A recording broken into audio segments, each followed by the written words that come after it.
ਜੀ ਅਸੀਂ ਆਉਂਦੇ ਸੀਗੇ ਰੋਡ ਦੇ ਉੱਤੇ ਤੇ ਇੱਥੇ ਜਨਾਬ ਤੁਹਾਨੂੰ ਦਿਖਾਈਏ ਸੱਪ ਮਰਿਆ ਦਿਖਾਈਏ ਤੁਹਾਨੂੰ। ਆਹ ਦੇਖੋ ਸੱਪ ਮਰਿਆ ਪਿਆ। ਲੋ ਜੀ ਆਹ ਦੇਖੋ सप रोड के ऊपर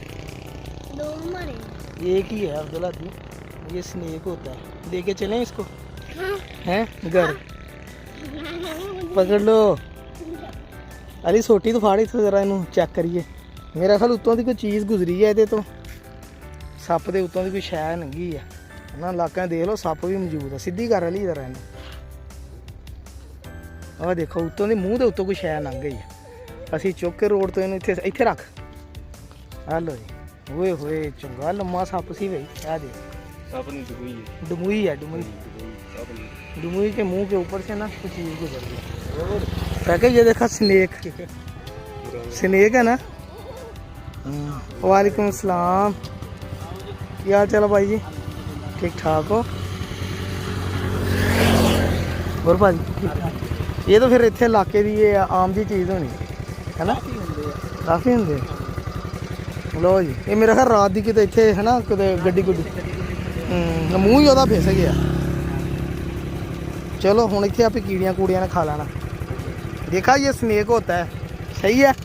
चलो फिर चलें। चलो ओके जी। ये साइड पे कर देंगे हम अब इसको। ये लो जी चलो जी। भाजी इलाके मतलब कि ना गैरबाद आ, दूर दूर तक चरिंद परिंद ने। लेकिन अल्लाह का शुक्र है तुसीं बच्चों के नाल भी इत्थे ना बेधड़क होकर फिर सकते। कोई तुहानूं टेंशन डर नहीं होएगा इंशाअल्लाह। सानूं इत्थे इलाके दे विच टूल चलदा नज़र आया, जगह जगह चलन दे आ।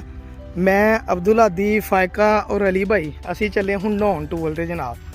तुहानूं टूल ते देसी माहौल एवं नहीं देसी माहौल देखण नूं लभदे। अब्दुल्ला दी बताओ जरा देसी माहौल हुणे मिठे चोल एवं नहीं लभदे, कह फिरना पैंदा वा है ना। ਅਸੀਂ ਹੁਣ ਚੱਲੇ ਸੀ ਉਹ ਟੂਲ ਤੇ ਇਨਸ਼ਾਅੱਲਾ ਨਹਾਈਆਂ ਕਰਾਂਗੇ। ਪਤਾ ਨਹੀਂ ਕਿਹਦਾ ਟੂਲ ਆ ਕੀ ਹੈ, ਲੇਕਿਨ ਇਹ ਪਿੰਡ ਦੇ ਲੋਕ ਜਿਹੜੇ ਆ ਨਾ, ਲੋਕ ਹੁੰਦੇ ਨਾ ਦੇਸੀ ਲੋਕ, ਇਹ ਬੜੇ ਮਹਿਮਾਨ ਨਵਾਜ਼ ਹੁੰਦੇ। ਇਹਨਾਂ ਨੂੰ ਕੋਈ ਪਰਵਾਹ ਨਹੀਂ ਹੁੰਦੀ, ਬੜੀ ਰਿਸਪੈਕਟ ਕਰਦੇ ਆ। ਤੇ ਇਨਸ਼ਾਅੱਲਾ ਜੀ ਇੱਥੇ ਹੁਣ ਅਸੀਂ ਨਹਾਵਾਂਗੇ 10 ਮਿੰਟ, ਫਿਰ ਕੱਪੜੇ ਵੀ ਗਿੱਲੇ ਹੋ ਜਾਣੇ, ਗੱਡੀ 'ਚ ਵੀ ਬਹਿਣਾ। ਕੋਈ ਗੱਲ ਨਹੀਂ, ਖੈਰ ਆ ਨਹਾ ਨਹਾਈਆਂ ਕਿਹੜਾ ਰੋਜ਼ ਰੋਜ਼ ਲੱਭਦੀਆਂ ਵਾ। ਤੇ ਆ ਕੇ ਬੱਚਿਆਂ ਨੂੰ ਨਵਾਵਾਂਗੇ, ਆਪ ਨਾ ਨਹਾਤੇ। ਵੈਸੇ ਘਰੋਂ ਨਿੱਕਰ ਲੈ ਕੇ ਹੋਣੀ ਸੀ। ਇਹ ਦੇਖੋ ਮਾਹੌਲ ਮਾਸ਼ਾਅੱਲਾ ਪਿੱਛੇ मर्चा देसी। अब्दुल्ला दी पहले निकर पहन के आया। आ जाओ आ जाओ आ जाओ। असी टूल के बिल्कुल करीब पहुँच गए। आ देखो ट्रैक्टर के नाल टूल चला रहे हैं। अम्मा जी भी आ रहे। अम्मा जी असी नहाउण लगे टूल ते, नहाउण लगे हैं। अच्छा जी। अम्मा जी कहते नहाओ। असी टूल ते थोड़ा बच्चों को नवावांगे। ਤੇ ਤਿਆਰ ਵੀ ਇਹ ਕਿੱਧਰ ਉੱਪਰ ਬੰਦੇ ਤੁਰੇ ਫਿਰਦੇ ਨਾ। ਅਸੀਂ ਨਹਾਉਣ ਲੱਗੇ ਸੀਗੇ। ਲਓ ਜੀ ਬਾਬਾ ਜੀ ਹੁਣ ਇਹ ਕਹਿੰਦੇ ਨਹਾਈਆਂ ਕਰੋ, ਮੌਜਾਂ ਕਰੋ। ਅਸੀਂ ਬੱਚਿਆਂ ਨੇ ਟੂਲ ਤੇ ਨਹਾਉਣਾ ਸੀਗਾ, ਮੈਂ ਕਿਹਾ ਨਵਾ ਲਈਏ। ਅੱਛਾ ਅੱਛਾ। ਨਹੀਂ ਅਸੀਂ ਉੱਥੇ ਗੱਡੀ ਖੜੀ ਕੀਤੀ ਸੀ। अच्छा अच्छा। अभी अब जाएगा ट्यूबवेल के अंदर और अब्दुल्ला दी गया, पाँव लगाए, आस्ता आस्ता डर भी रहा है। अच्छा अच्छा। ये इधर आ जाओ अब्दुल्ला दी, ये नीचे है, कह रहे हैं कि ये नीचे है। इधर आ जाओ, इसमें इसमें इसमें इसमें इसमें हाँ इधर। ये लो अब्दुल्ला दी ना यहाँ करेगा जी, अब्दुल्ला दी ना यहाँ करेगा। बाबा जी कहते बहुत डूंगा वा खाला, इतने खाला डूंगा वा, वो बाबा ही डूंगा वा। हाँ मैं देखो मेरी पूरी लत्त गई, वो काफ़ी नीवा वा खाला। दूआ वाला जी यह माहौल खोदी उन्होंने वड्डी बनाई है। चली फड़ी मैं चेक करा कि डूंगी है। खर्चा आधी एक बोतल जाओ, बोतल अगे नहीं जाना।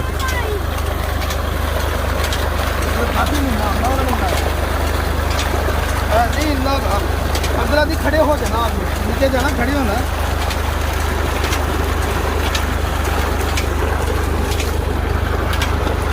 जाना नहीं दे। मैं खड़ा कर दूँ, मुझे पकड़ाओ, हाथ पकड़ा दो। मैं पकड़ता हूँ ना आपको। मैं पकड़ता हूँ ना, नहीं जाते ना आप।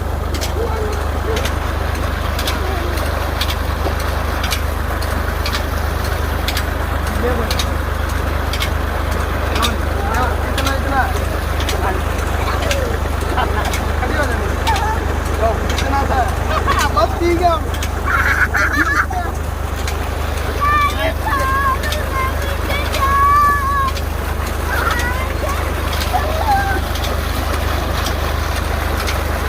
क्या आपने ना ये करनी है? क्या क्या ना ये करनी है? नहीं इधर बैठ दो, ऊपर चल ऊपर चल दो, ऊपर चल।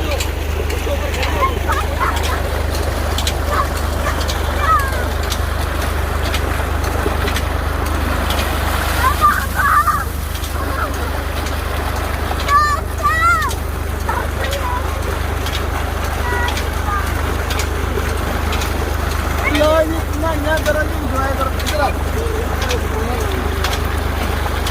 इसमें खड़े हो जाओ। है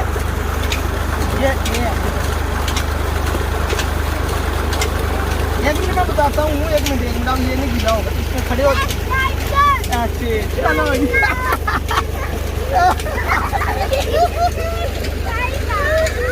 उतार दे, ये उतार दे है क्या? प्लीज उतार दे, लाओ उतार दे।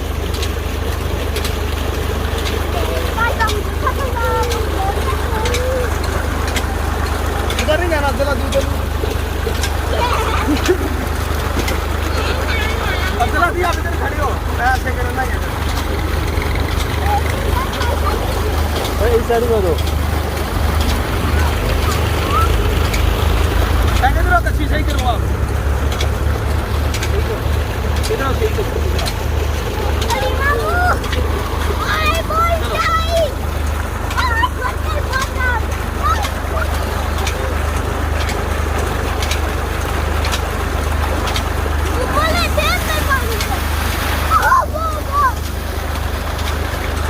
लो जी, मैंने और अब्दुल्ला दी ने की ट्यूबवेल पे इंजॉय करते ने भी अभी की इंजॉय पिंड के देसी माहौल ते जिंदगी कभी कभी लभदी, इनू इंजॉय करो बस। साडी यही दोस्तां दी लाइफ इंजॉय करो बस।